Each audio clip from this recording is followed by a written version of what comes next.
खुश रहो, मुस्कुराते रहो, सदा खुश रहो, मुस्कुराते रहो, खजाना खुशी का लुटाते रहो, खजाना खुशी का लुटाते रहो। गाते रहो, गुनगुनाते रहो, गाते रहो, गुनगुनाते रहो, मिलन प्यारे प्रभु से मनाते रहो, मिलन प्यारे प्रभु से मनाते रहो, सदा खुश रहो।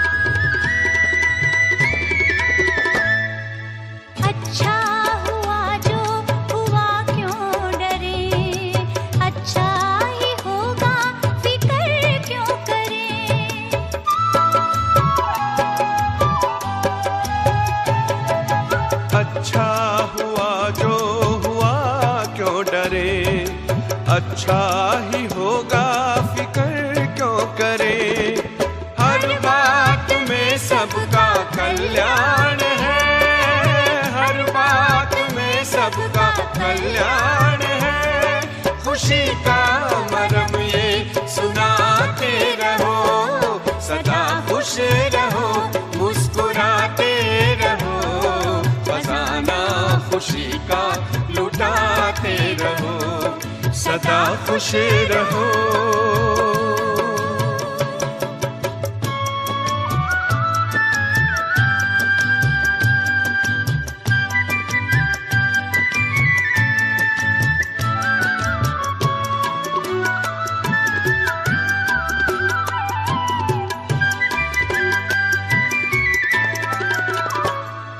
चलो कुछ कहा किसने क्या हो गया, खुशी खो गई मानो सब खो गया।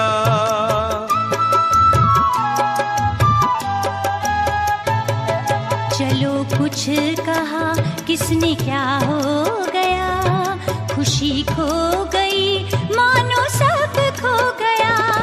खुशी जैसी कोई दवा ही नहीं, खुशी जैसी कोई दवा ही नहीं, ये अमृत है सबको पिलाते रहो, गाते रहो, गुनगुनाते रहो, मिलन प्यारे प्रभु से मनाते रहो, सदा खुश रहो।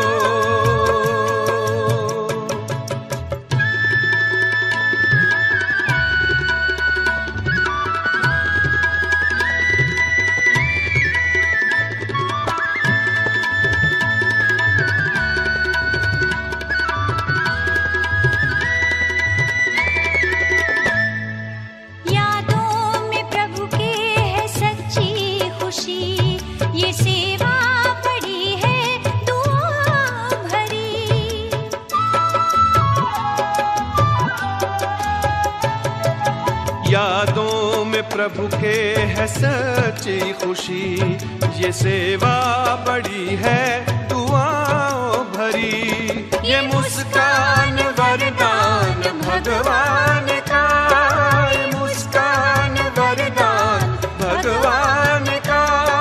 नाचो खुशी में नचाते रहो, सदा खुश रहो, मुस्कुराते रहो, खजाना खुशी का लुटाते रहो, गाते रहो, गुनगुनाते रहो, मिलन प्यारे प्रभु से मनाते रहो, सदा खुश रहो।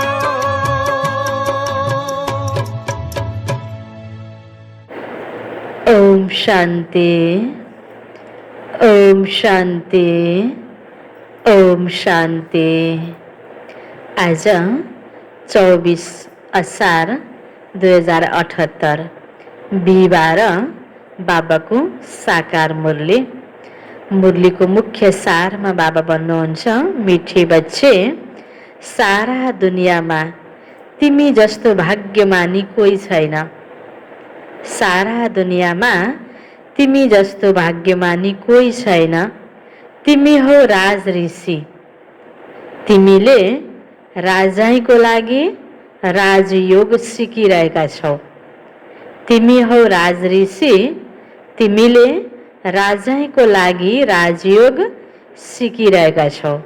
बाबाले भन्नुभयो, यो सारा दुनियाँमा तिमी जस्तो भाग्यमानी कोही पनि छैन। यो सुनिरहँदा हामीलाई यो फिलिङ छ नि, होइन, महसुस छ नि कि हामीभन्दा भाग्यमानी दुनियाँमा अरू कोही पनि छैन। भाग्यमानी भनेको अर्थ केही पनि कसैले केही नराम्रो नगरिदिने, सबै कुरा भने जस्तो पाउने, यो मात्र होइन नि। र जे जस्तो सबै कुरा भए पनि हामी खुसी रहन सक्ने, आनन्दित रहन सक्ने, निश्चिन्त रहन सक्ने कति राम्रो विधिहरू रोज रोज भगवान बाबाले हामीलाई सिकाउनुहुन्छ, राजयोग सिकाउनु भएको छ। अनि भोलिको लागि राज्य भाग्य प्राप्ति गराउँदै हुनुहुन्छ। सतीकमा जान्छौँ हामी, होइन। त्यो राजै प्राप्तिको लागि अहिले भगवानसँग राजयोग सिकिरहेका छौँ।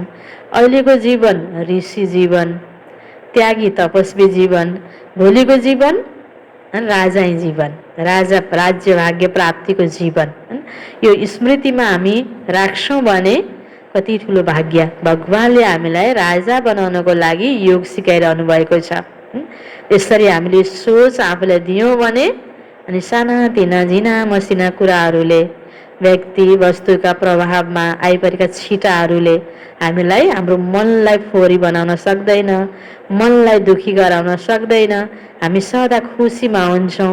हामीसँग बाबा हुनुहुन्छ। हामीलाई सोच्नको लागि बाबाले यस्तो महान, यस्ता सुन्दर विधिहरू, पोइन्ट, ज्ञानका राम्रा राम्रा पोइन्टहरू कति दिनुभएको छ। यसमा हामी रमाइराखेर हामी सदा खुसी, यति ठुलो भाग्य हामीले पाएका छौँ। यसरी हामीभन्दा भाग्यमान त अरू कोही पनि छैन। यो रियलमा हामीले अनुभूति गर्नुपर्छ। प्रश्नमा निराकार बाबामा कुन चाहिँ संस्कार छ जुन सङ्गममा तिमी बच्चाहरूले पनि धारण गर्छौ? बाबाको कुन संस्कार हो जो यति बेला हामीले पनि धारण गर्छौँ? उत्तरमा निराकार बाबामा ज्ञानको संस्कार छ। बाबा ज्ञानको सागर, निराकार बाबा शिव बाबा। निराकार बाबामा ज्ञानको संस्कार छ।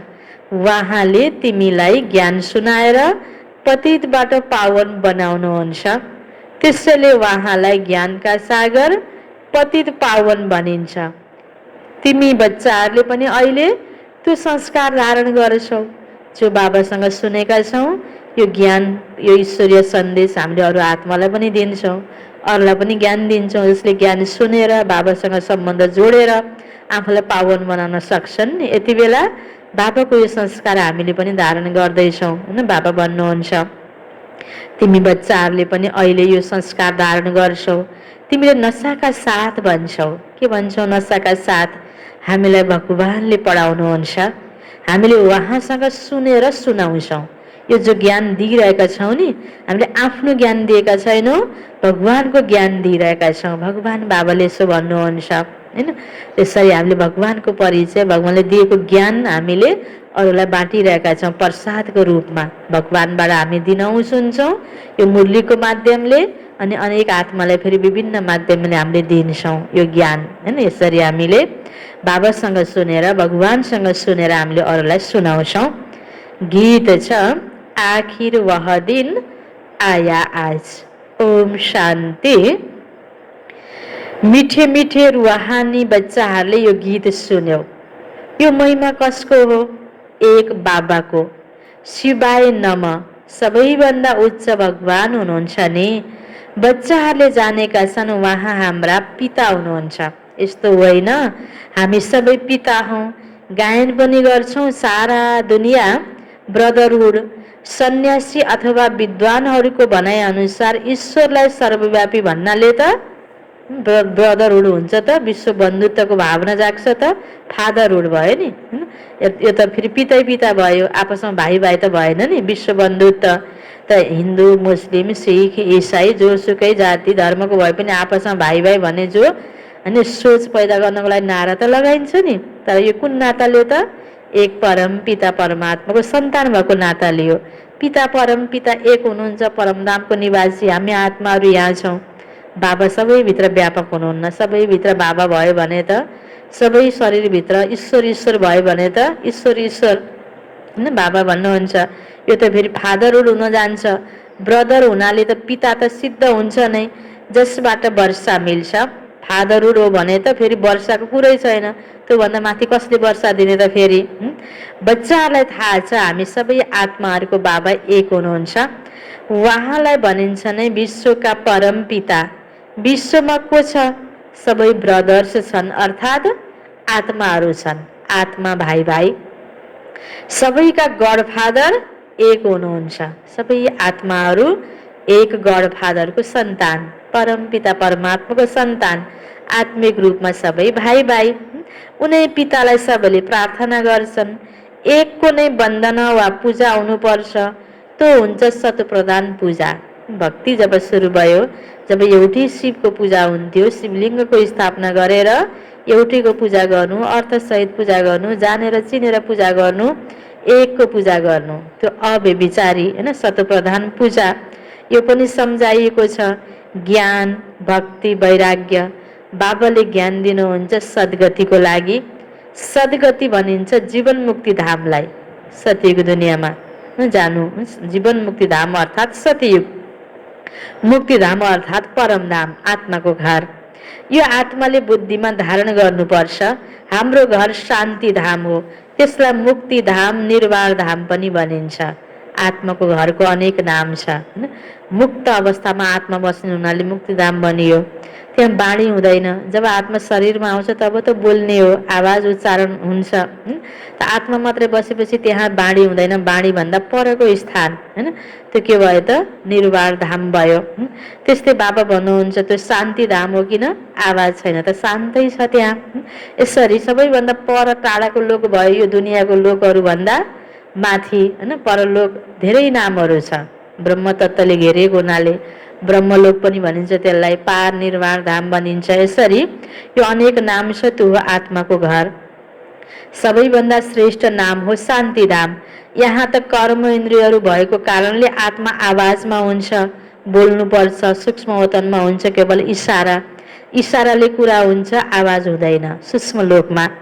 तिनै लोकलाई पनि तिमीले जान्यौ, मूल वतन, सूक्ष्म वतन अनि स्थूल वतन। बुद्धिमा यो राम्रोसँग बसेको छ। मनुष्य सृष्टिको लागि नै गायन गरिन्छ। यो सृष्टिले चक्कर लगाउँछ, त्यसलाई भनिन्छ विश्वको इतिहास भूगोल। मनुष्यले नै त त्यसलाई जानेका छन् नि। विश्वको इतिहास भूगोल सुनाउँछन्। सर्वोच्च बाबा हुनुहुन्छ। विश्वको इतिहास भूगोल कसरी दोहोरिन्छ उहाँले नै जान्नुहुन्छ। यो चक्रलाई जान्नाले नै तिमी चक्रवर्ती राजा बनेका छौ। गाउँछन् पनि देवताहरू सम्पूर्ण निर्विकारी हुन्छन्। लक्ष्मी नारायणको चित्र पनि छ नि। उनीहरूलाई सम्पूर्ण निर्विकारी र आफूलाई भन्छन् सम्पूर्ण विकारी। सतयुगमा हुन्छन् सम्पूर्ण निर्विकारी अथवा सम्पूर्ण पावन। कलियुगमा छन् सम्पूर्ण विकारी, सम्पूर्ण पतित। तर अहिलेको मनुष्यले, यो कलियुगी मनुष्यले सतयुगी मनुष्यलाई पूजा गर्नुको पछाडि कारण के रहेछ त? सतयुगी मनुष्यहरू देवताहरू जसलाई भनिन्थ्यो, किनकि उनीहरू पवित्र थिए, दिव्य गुणले युक्त थिए, पावन थिए, निर्विकारी थिए। अब अहिलेको मनुष्यहरू विकारी हुनाले त्यो निर्विकारी अवस्थालाई याद गरेर पूजा गरेको, पवित्रताको नै पूजा हुन्छ, सम्मान हुन्छ। सतयुगमा हुन्छन् सम्पूर्ण निर्विकारी अर्थात् सम्पूर्ण पावन। यहाँको नै कुरा हो। यो कुरा बाबा नै आएर बुद्धिमा बसाउनुहुन्छ। अरू कसैले जानेका छैनन्। उनीहरूले त सतयुगको लामो समय लेखिदिएका छन्। सम्झिन्छन् लाखौं वर्ष पहिला सतयुग थियो। त्यसैले कसैको बुद्धिमा यो कुरा आउँदै आउँदैन। अब बच्चाहरूले जानेका छन् हामीले अहिले सम्पूर्ण विकारीबाट सम्पूर्ण निर्विकारी बनिरहेका छौँ। सम्पूर्ण पतितबाट सम्पूर्ण पावन बन्नु छ। बाबा सम्झाउनुहुन्छ आत्मामा नै मैला परेको छ। गोल्डन एजबाट आइरन एज बनेको छ। यो आत्माको लागि भनिएको अवस्था। आत्माको अवस्था पहिला गोल्डन थियो, अहिले आइरन भयो। आत्माको मूल्य पनि कम भयो होइन। शरीरको प्रभावमा आउँदाखेरि यो मिलावट भयो, विकारको मिलावट भयो। यो राम्रोसँग बुझ्नु छ। तिमी बच्चाहरू धेरै भाग्यमानी छौ। तिमी जस्तो भाग्यमानी अरू कोही छैन। अहिले तिमी राजयोगमा बसेका छौ। तिमी राज ऋषि हौ। राजैको लागि कहिले कुनै पढाइ हुन्छ र? वकिल बनाउँछन् तर विश्वको महाराजा कसले बनाउँछ? यो पढाइ त बाबाले अहिले पढाइरहनु भएको छ, होइन त? बाबा सिवाय कसैले बनाउन सक्दैन। यहाँ महाराजा त कोही छैन। सतीको लागि त अवश्य हुनुपर्छ, कोही त अवश्य आउनुपर्छ। बाबा भन्नुहुन्छ म आउँछु। भक्ति पुरा हुने बेला भएपछि अब भक्ति पुरा भयो। यसमा कसैले कुनै कुरा उठाउन सक्दैन। भक्ति गरिरहनु पर्छ, होइन कुनै पनि कुराको समय आएपछि एउटा मोड आएपछि परिवर्तन हुन्छ नि। जस्तो बाटो पनि सिधा गइरहेका छौँ, अब कहाँ जाने हो त्यो लक्ष्य अनुसार हामीले चेन्ज गर्नुपर्छ। मोडमा हामीले फर्किनुपर्छ, होइन साइड लाग्नुपर्छ। अगाडि 2-3टा बाटो छ भने कुन बाटो जाने चोइस गर्नुपर्छ। हरेक ठाउँमा के हुन्छ, परिवर्तनको एउटा मोड हुन्छ नि। चाहे स्थूल बाटो यात्रामा होस्, चाहे जीवनको यात्रामा पनि। यति पढाइ पुरा भयो, डिग्री प्राप्त गऱ्यो, अब यो सब्जेक्ट लिने हो। पढ्ने विद्यार्थीको लागि पनि लक्ष्य अनुसारको सब्जेक्ट चोइस हुन्छ, एउटा मोड हुन्छ। त्यस्तै मनमा कोही एउटा होइन सङ्कल्प आयो, म यस्तो बन्छु, यस्तो गर्छु, त्यो केही कार्य गर्नको लागि हुन्छ।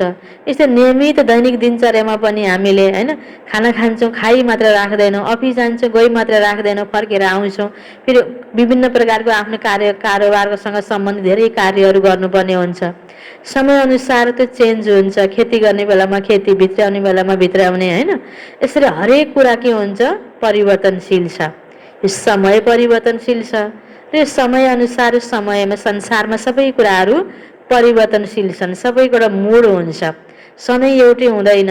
त बाबाले सतीको लागि नै अहिले हामीलाई बच्चे अब हामी भक्ति त द्वापरबाट गर्दै आएका थियौँ, भगवान्लाई खोज्दै आयौँ, पुकारा गर्दै आयौँ, प्रार्थना गर्दै आयौँ, भगवान् सामने आउनुभयो। अब भक्ति पुरा भयो तिम्रो, यो ज्ञान सुन, ज्ञानले तिमीलाई सद्गति प्राप्त हुन्छ भनेर भन्नुभएको छ। यही सन्देश त हामीले अनेक आत्मालाई दिन्छौँ नि। कतिपयले यो परम्पराबाट चल्दै आएको कुरा, गर्दै आएको कुरा चलन हो, छोड्न मिल्दैन भन्छन्। छोड्नुपर्छ, होइन पढिरहेको विद्यार्थीले पनि पढाइ छोड्ने टाइम पनि आउँछ नि त, होइन र? यसरी समयअनुसार त हामीले परिवर्तन गर्नुपर्छ, मार्ग त्याग्नुपर्छ, विचारलाई परिवर्तन गर्नुपर्छ। सबै कुराहरू हुन्छ नि।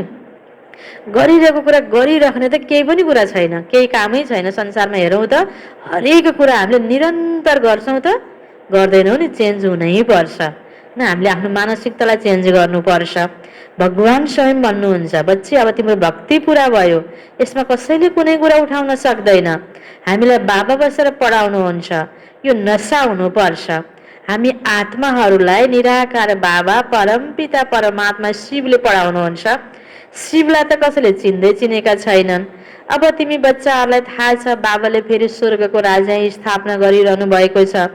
हामीले उनीहरूलाई महाराजन श्री नारायण र महारानी श्री लक्ष्मी भन्छौँ। भक्ति मार्गमा सत्यनारायणको कथा सुनाउँछन्, अमर कथा र तिजरीको कथा। बाबाले तेस्रो नेत्र पनि दिनुहुन्छ। तिजको कथा भनेको ज्ञानको नेत्र बाबाले दिनुभएको यादगारमा त्यो कथा सुनाउने चलन रहेछ। नरबाट नारायण बन्ने कथा सुनाइन्छ। यी कुरा जुन बित्छन् ती भक्ति मार्गमा फेरि काममा आउँछन्। कथा भनेको पहिला कुराहरू अहिले बताउने, सुनाउने, गर्ने, होइन? त्यस्तै बाबाले भगवान्ले आएर यो कर्तव्य गर्नुभयो, यो कुरा फेरि द्वापरबाट गर्ने चलन सुरु हुन्छ।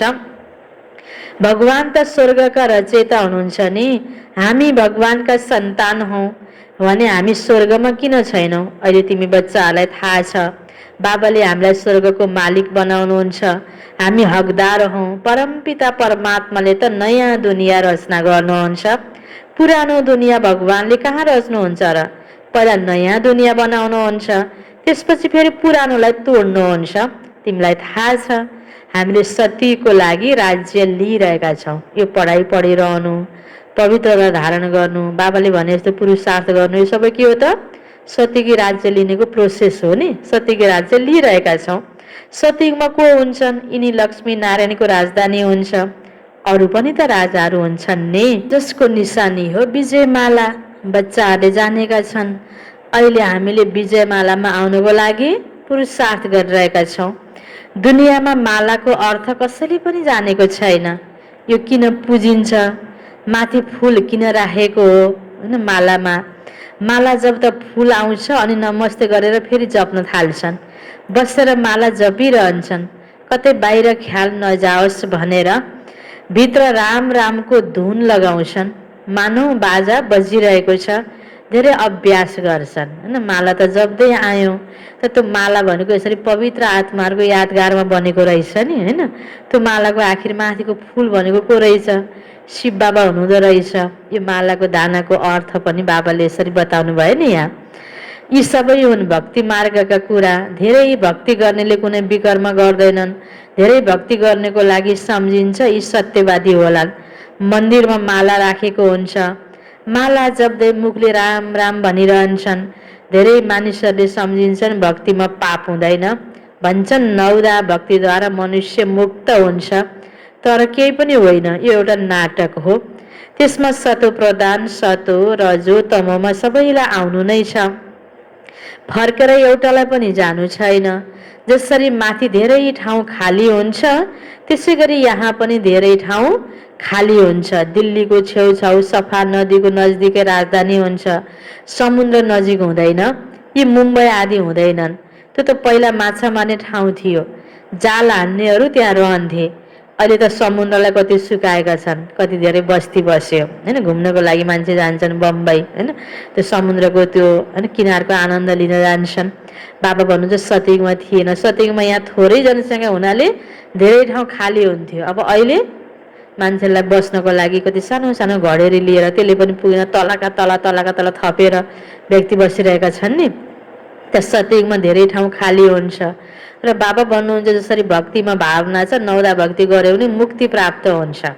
तर यो होइन भन्नुभयो बाबाले, किनकि हरेक आत्मा जब परमधामबाट यहाँ एक्ट गर्न आउँछ, त्यो एक्ट पुरा नभइकन, आफ्नो रोल आफूले यहाँ गर्नुपर्ने अभिनय पुरा नभइकन आत्मा फर्केर जाँदैन। आत्माको यहाँ फिक्स पार्ट छ, सतो रजो तमोको पार्ट, यो तीनटा बजाउनै पर्छ आत्माले भन्नुभयो बाबाले। त्यसकारण बिचैमा आत्मा द्वापरमा कलियुगमा पहिल्यै सत्य त्रेतामा यो बिचमा आत्मा फर्केर जाँदैन। आउने बेलामा बरु अलग अलग टाइममा आउने हो। कोही सतीको सुरुमै आउँछन् यहाँ जन्म लिन, कोही त्रेतामा आए, कोही द्वापरमा, कोही कलियुगको अहिलेसम्म पनि आइरहेका छन्। तर जाने बेलामा हामी सबैजना अन्तिममा जाने हो। जसले यहाँ पहिला शरीर छोडेको छ पुनर्जन्म लिइरहेको छ। यो सत्य कुरा बाबाले अहिले स्पष्ट रूपबाट बताइदिनु भयो। सतो प्रधान, सतो रजो तमोमा सबैलाई आउनुपर्छ, फर्केर कोही पनि जाँदैनन् भन्नुभयो बाबाले। यस्तै यो स्थान पनि बाबा भन्नुहुन्छ यहाँ थोरै मात्र मनुष्य भएको बेलामा सतयुगमा धेरै ठाउँ यहाँ खाली हुन्छ भन्नुभयो बाबाले। त्यहाँ कुनै पहाड आदि हुँदैन। सतयुगमा त मुम्बई हुँदैन, पहाड आदि हुँदैन, कतै जाने आवश्यकता नै हुँदैन। यहाँ मनुष्य थाक्छन्, त्यसैले आराम गर्न जान्छन्, घुम्नको लागि अर्को ठाउँ चाहियो। सतयुगमा थकाइ लाग्ने कुनै प्रकारको मेहनत नै हुँदैन, तिमी स्वर्गवासी बन्छौ, अलिकता पनि त्यहाँ दुःख हुँदैन सतयुगमा। त्यसैले बच्चाहरू अब बाबाको श्रीमतमा चल्नुपर्छ, किनकि हामी सुख चाहेका छौँ नि। सबै मनुष्य आत्मालाई सुख चाहिएको छ, शान्ति चाहिएको छ, आनन्द चाहिएको छ। यो सबै तिमीलाई चाहिएको छ भने अब तिमी मेरो श्रीमतमा चल भन्नुभयो बाबाले। बाबा भन्नुहुन्छ प्यारा बच्चाहरू, शरीर निर्वाह, अर्थ धन्दा आदि त गर्नुपर्छ। विद्यार्थीले स्कुलमा पढेर फेरि घर गएर पढ्छन्, घरको कामकाज पनि गर्छन्। यो पनि त त्यस्तै हो। मुरली बिहान सुनेर पुरा भएन नि, स्कुलमा गएर पढाइ पढेर आएर पुरा भएन, होमवर्क गर्नुपर्छ। त्यस्तै बिहानमा दिनहुँ मुरली सुनेपछि दिनभरिमा यसलाई प्रयोग गर्नुपर्छ, बाबालाई याद गर्नुपर्छ। कर्मधन्दा गर्दा पनि बाबालाई याद गर्नुपर्छ। बाबा भन्नुहुन्छ धन्दा आदि त गर्नु नै पर्छ, कर्मधन्दा छोडेर चटक्क अनि मलाई मात्रै याद गरेर बस। बाबाले यो त कुनै पनि मुरलीमा भन्नुभएको छैन। सबै कारोबार गर, मलाई पनि याद गर भन्नुहुन्छ बाबाले। यो पढाइमा त तिमीलाई कुनै दुःख नै छैन, त्यो पढाइमा कति विषय हुन्छन्, यहाँ त एउटै पढाइ छ, एउटै पोइन्ट हुन्छ, मन मना बाबा। यसबाट तिम्रो पाप नाश हुन्छ। भगवानुवाच हो नि, उनीहरूले सम्झिन्छन् गीता भगवानले द्वापरमा सुनाउनु भयो, तर द्वापरमा सुनाएर के गर्छन् त? कृष्णको चित्रमा लेखिएको त राम्रो छ, यो त लडाइँ त एक निमित्त मात्र हो, सबै मर्छन्, त्यसैले त फर्केर मुक्ति जीवन मुक्तिमा जान्छन्। यो त्यो पनि केवल लडाइँमा मात्र कहाँ मर्छन् र अनेक प्रकारका विपत्तिहरू आउँछन्। बच्चाहरूलाई कुनै दुःख हुनु हुँदैन, मनुष्यलाई हार्टफेल हुँदा त्यसमा कुनै दुःख हुँदैन। मृत्यु होस् त यस्तो कस्तो हार्टफेल होइन, मर्नभन्दा पहिला कुनै कुराको दुःखको फिलिङै छैन, त्यो मर्न लाग्यो भन्ने पनि थाहा छैन, जानकारी छैन, अचानक हटपेल भयो, मर्यो। बस्दा बस्दै हटपेल भयो, खलास। डाक्टर आइपुग्दासम्म त आत्मा निस्किसक्छ। अब त सबैको मृत्यु हुनु छ कुनै न कुनै कारणले। अन्त्यमा न हस्पिटल न डाक्टर रहन्छन्, न काजक्रिया गर्ने रहन्छन्। अब बिस्तारै त्यो समय पनि त आउँछ होइन, केही पनि रहँदैन, सबैको प्राण तनबाट निस्किन्छ। मुसलधारे पानी पर्छ, मृत्यु हुन कुनै ढिलो कहाँ हुन्छ र। कोसिस गरिरहेका छन् यस्तो बम बनाऊ जसले मनुष्य तुरुन्त मरुन् होइन। मर्नेको साधन पनि बनिरहेछ कि दुनियाँमा बनिरहेको छ नि। विज्ञानको अति उन्नति भनेको लास्टमा गएर विनाशको साधन बनाइरहेका छन्। यस्ता यस्ता बम बनाइरहन्छन्, बमहरूको क्षमता विकास गरिरहन्छन्। यो ड्रामामा निश्चित छ। त्यस निश्चित भएका यी सबै नाटकहरू अब हामी देखिरहन्छौँ। बिस्तारै बिस्तारै अब यो मासिने, यो विनाशको बेलामा अन्तमति होइन भइरहेको छ नि। अब यो अन्तिम बेलामा सबैको त्यही प्रकारले विनाश काले विपरीत बुद्धि अनुसारको त्यही प्रकारको यहाँ सबै इन्भेन्सन भइरहेको छ। ड्रामामा बनिबनाउ खेल हुन्छ, कल्प कल्प विनाश हुन्छ। सतयुगमा तिमीमा यो ज्ञान हुँदैन, बाबाले नै आएर ज्ञान दिनुहुन्छ, स्थापना हुन्छ, फेरि ज्ञानको कुरै हुँदैन। फेरि जब रावण राज्य सुरु हुन्छ अनि भक्ति सुरु हुन्छ। अहिले भक्ति पुरा भयो, अब तिमी योग बलद्वारा पावन बन्नु छ। पावन बनेर नै सुखधाम शान्तिधाममा जान सकिन्छ। चाट राख्नुपर्छ, यो त बुझेका छौ। बाबालाई याद गरेर हामी तमो प्रदानबाट सतो प्रदान यही बन्नु छ। यस्तो कुनै शास्त्र आदिमा लेखिएको छैन। बच्चाहरूले गीत सुन्यौ, आखिर त्यो दिन आयो आज, तिमीहरू फेरि राजाहरूका राजा बन्छौ। कुन दिन आयो? भगवानसँग भेट हुनेको दिन आयो, जुन दिनको हामीले इन्तजार गरिरहेका थियौँ होइन। अब यो बाटो देखाउन बाबा आउनुभयो, सत्यको अब हामी राजा बन्छौँ। बाबा भन्नुहुन्छ आखिर यो दिन आयो। राजाहरूका राजा अर्थात् महाराजा बन्छन्, पछि त्रेतामा हुन्छन् राजा रानी। फेरि यो पूज्य महाराजा महारानी आए, उनीहरू द्वापरमा वाम मार्गमा आएर पुजारी बन्छन्। आफै पूज्य आफै पुजारी हुन्छन्। बाबा भन्नुहुन्छ म पुजारी बन्दिनँ, देवताहरू पूज्य हुन्छन्, म बन्दिनँ, न म पुजारी बन्छु। हिन्दूहरूले देवी देवताहरूका नै मन्दिर बनाएर उनीहरूको पूजन गर्छन्। लक्ष्मी नारायण जो पहिला पूज्य थिए, फेरि भक्ति मार्गमा उनी शिव बाबाका पुजारी बन्छन्। जुन शिव बाबाले महाराजा महारानी बनाउनु भयो, उहाँको फेरि मन्दिर बनाएर पूजा गर्छन्। द्वापर युगबाट भिखारी पनि तुरुन्तै बन्दैनन्, बिस्तारै बिस्तारै बन्छन्। भक्तिमा पनि त कति ब्रह्मचर्यको पालना गर्नेवालाहरू कति हुन्छन् नि। त बाबा भन्नुहुन्छ त्यस्तै, त्यही पनि यो भोग विलास विकार एकैचोटि यो सबै पछि आएर भयो नि। देवताहरूको त निर्विकारी जीवन थियो, बच्चा बच्ची पनि हुन्थ्यो सङ्कल्प योग बलको द्वारा। द्वापर सुरु हुने बित्तिकै नभएर बिस्तारै बिस्तारै बाबा भन्नुहुन्छ एकैचोटि बन्दैनन्। निशानी पनि देवताहरूको वाम मार्गमा देखाउँछन्। जो पूज्य लक्ष्मी नारायण थिए उनी फेरि पुजारी बन्छन्। सबैभन्दा पहिला शिवको मन्दिर बनाउँछन्। सबैभन्दा पुरानो चित्र भनौँ होइन, मूर्ति भनौँ, के हो त शिवलिङ्ग। भक्ति जब सुरु हुन्छ त शिवलिङ्गको स्थापना गरेर पूजाको सुरुवात हुन्छ। त्यो समयमा हिरालाई काटेर लिङ्ग बनाउँथे पूजा गर्नको लागि। यो कसैलाई पनि थाहा छैन, परमात्मा सानो बिन्दु हुनुहुन्छ। यो अहिले तिमीले जानेका छौ। यति ठुलो लिङ्ग त हुँदैन, भगवानको रूप। मन्दिर त धेरै बनाउँछन्, राजालाई देखेर प्रजाले पनि त्यस्तै गर्छन्। पहिला शिव बाबाको पूजा हुन्छ, त्यसलाई भनिन्छ अव्यभिचारी सतो प्रधान पूजा। फेरि सतो रजोतममा आउँछन्। तिमी रजोतममा आयौ, त्यसैले नाम नै हिन्दू राखिदिएका छन्। वास्तवमा थियो देवी देवताहरू। बाबा भन्नुहुन्छ तिमी वास्तवमा देवी देवता धर्मका हौ, तर तिमी धेरै पतित बनेका छौ, त्यसले आफूलाई देवता भन्न त सक्दैनौ अहिले यति बेला, किनकि अपवित्र छौ। हिन्दू नाम त धेरै पछि राखेका हुन्। अहिले तिमीले जानेका छौ हामी सो पूज्य थियौँ, अहिले सङ्गम युगमा न पूज्य छौँ न पुजारी छौँ। तिमीले के गर्छौ? श्रीमतमा पूज्य बनिरहेका छौ, अरूलाई पनि बनाइरहेका छौ। तिमी हौ ब्राह्मण, तिम्रो आत्मा पवित्र हुँदै जान्छ। पुरा पवित्र भएपछि यो पुरानो चोला छोड्नु पर्छ। बाबा भन्नुहुन्छ बिल्कुलै सहज छ। वृद्ध माताहरूलाई धारण हुँदैन, बाबा भन्नुहुन्छ यो त जानेका छौ हामी आत्मा हौ, आत्मामा नै राम्रो वा नराम्रो संस्कार हुन्छ, आत्माले जुन कर्म गर्छ त्यो अर्को जन्ममा भोग्नु पर्ने हुन्छ। बाबाले पनि आत्माहरूसँग कुरा गर्नुहुन्छ। बाबा भन्नुहुन्छ हे प्यारा बच्चाहरू आत्मा अभिमानी बन। निराकार शिव बाबाले निराकारी आत्माहरूलाई पढाउनुहुन्छ। निराकार बाबामा ज्ञानको संस्कार छ, शरीर त उहाँको छैन, त्यसैले उहाँ ज्ञानका सागर पतित पावन हुनुहुन्छ। उहाँमा सबै गुणहरू छन्। बाबा भन्नुहुन्छ म आएर तिमी बच्चाहरूलाई पावन बनाउँछु। युक्ति कति सहज छ, शब्द नै एउटा छ मनमा नभव। म एकलाई याद गर, यादद्वारा नै तिम्रो विकर्म विनाश हुन्छ। यो पनि जानेका छौ अहिले हामी ब्राह्मण हौँ, फेरि सूर्यवंशी, चन्द्रवंशी, वैश्य, शूद्रवंशी बन्छौँ। हामी नै यो 84को चक्करमा आउँछौँ, माथिबाट तल झर्छौँ। फेरि बाबा आउनुहुन्छ, अवश्य यो सृष्टि चक्र घुमिरहन्छ। यो सृष्टि पुरानो हुन्छ, फेरि बाबा आउनुहुन्छ नयाँ बनाउन।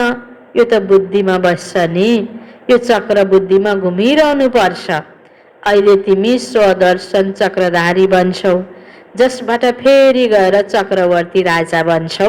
अच्छा मिठे मिठे बच्चाहरूप्रति माता पिता बाप दादाको याद प्यार एवं गुड मर्निङ। रुहानी बाबाको रुहानी बच्चाहरूलाई नमस्ते। रुहानी बच्चाहरूको रुहानी बाबालाई याद प्यार गुड मर्निङ नमस्ते नमस्ते। धारणाको लागि मुख्य सार पहिलो पोइन्टमा श्रीमतमा चलेर पूज्य बन्नु छ। श्रीमतमा चलेर पूज्य बन्नु छ। आत्मामा जुन नराम्रा संस्कार आएका छन् तिनलाई ज्ञान योगद्वारा समाप्त गर्नु छ। तिनलाई ज्ञान योगद्वारा समाप्त गर्नु छ। सम्पूर्ण निर्विकारी बन्नु छ। सम्पूर्ण निर्विकारी बन्नु छ। दोस्रो पोइन्ट शरीर निर्वाह अर्थ कर्म गरेर पनि पढाइ पढ्नु र पढाउनु छ। शरीर निर्वाह अर्थ कर्म गरेर पनि पढाइ पढ्नु छ र पढाउनु छ। योग बलद्वारा पावन बनेर राजाई पद लिनु छ। योग बलद्वारा पावन बनेर राजाई पद लिनु छ। वरदान छ बाबाको, चिन्ताको दुनिया सामुन्य भएर पनि, चिन्ताको दुनिया सामुन्य भएर पनि बेगमपुरको बादशाहीको अनुभव गर्ने अष्ट शक्ति स्वरूप भव। चिन्ताको दुनिया सामुन्य भएर पनि बेगमपुरको बादशाहीको अनुभव गर्ने अष्ट शक्ति स्वरूप भव। विस्तारमा दुःख र सुखको ज्ञान अहिले नै हुन्छ। चिन्ताको दुनिया सामुन्य भएर पनि सदा बेगमपुरको बादशाही अनुभव गर्नु यही अष्ट शक्ति स्वरूप कर्म इन्द्रिय जीत बच्चाहरूको निशानी हो। अहिले नै बाबाद्वारा सर्वशक्तिको प्राप्ति हुन्छ, तर यदि कुनै न कुनै सङ्ग दोष वा कुनै कर्म इन्द्रियको वशीभूत भएर आफ्नो शक्ति गुमाउँछ भने जुन बेगमपुरको नशा वा खुसी प्राप्त हुन्छ त्यो स्वत नै गुम हुन्छ। बेगमपुरको बादशाह पनि कङ्गाल बन्न पुग्छ। कति राम्रो सोच बाबाले दिनुभएको छ। अनि यो बाबाले दिएको ज्ञानको सङ्गत गर्ने हो हामीले। बाँकी कर्म इन्द्रियको सङ्गत गर्यो भने कर्म इन्द्रिय त कहिले के सुन्न मन लाग्ला, कहिले के खान मन लाग्ला, कहिले के हेर्न मन लाग्ला, जुन कुरा हामीलाई फाइदा हुँदैन। त्यसकारण यो बाबाले दिएको ज्ञानको सङ्गत गर्ने हो र अन्य व्यक्तिको पनि सङ्गत गर्ने होइन। बाबा भन्नुहुन्छ कुनै सङ्ग दोष र कर्म इन्द्रियको वशीभूत भयो भने त शक्ति गुम्छ, जसले हामीलाई बेगमपुरको नशा चढाउने हो होइन। गमको दुनियाँमा भएर पनि मनको सोचाइले हामी बेगम, जसमा कोही गमै छैन, त्यस्तो प्रकारको हामी आनन्दित होइन हर्षित बन्नु छ होइन, खुसीवाला जीवन व्यतीत गर्नु छ। त्यसको लागि बाबा भन्नुहुन्छ यो चिन्ताको दुनिया होइन, सामुन्य भए तापनि दुःख र सुखको ज्ञान बाबाले यति क्लियर बुझाइदिनु भएको छ। हाम्रो सोच राम्रो भयो भने हामी सुखी, सोच गलत भयो भने दुखी। यसरी हामी सुखी दुखी हुने यो दुःख सुखको पाठ हो। पहिला जो सबै कुरा प्राप्ति थियो सत्ययुगमा त्यो अहिले हुँदैन होइन। अब फेरि त्यो प्राप्ति गर्नको लागि यसरी पुरुषार्थ गर्नुपर्छ। यी कुरा बाबाले हामीलाई स्पष्ट बुझाउनु भएको छ होइन। यो बुझेर यसलाई प्रयोग गर्नको लागि शक्ति पनि बाबाले दिनुभएको छ, त्यसलाई प्रयोग गर्ने हो। हामी हरेक बच्चाले अष्ट शक्ति स्वरूप बन्नु छ होइन। बाबा भन्नुहुन्छ स्लोगन, दृढताको शक्ति सदा साथ छ भने, दृढताको शक्ति सदा साथ छ भने सफलता गलाको हार बन्छ। दृढताको शक्ति सदा साथ छ भने सफलता गलाको हार बन्छ। मुरलीको सारमा बाबाले भन्नुभएको थियो, मिठे बच्चे सारा दुनियाँमा तिमी जस्तो भाग्यमानी कोही छैन। तिमी हौ राज ऋषि, तिमीले राजाईको लागि राजयोग सिकिरहेका छौ। प्रश्न उत्तरमा थियो, निराकार बाबामा कुन चाहिँ संस्कार छ जुन सङ्गममा तिमी बच्चाहरूले पनि धारण गर्छौ? निराकार बाबामा ज्ञानको संस्कार छ। उहाँले तिमीलाई ज्ञान सुनाएर पतितबाट पावन बनाउनुहुन्छ। त्यसैले उहाँलाई ज्ञानका सागर पतित पावन बनिन्छ। तिमी बच्चाहरूले पनि अहिले त्यो संस्कार धारण गर्छौ। तिमीले नसाका साथ भन्छौ हामीलाई भगवानले पढाउनुहुन्छ, हामीले उहाँसँग सुनेर सुनाउँछौँ। ओम शान्ति।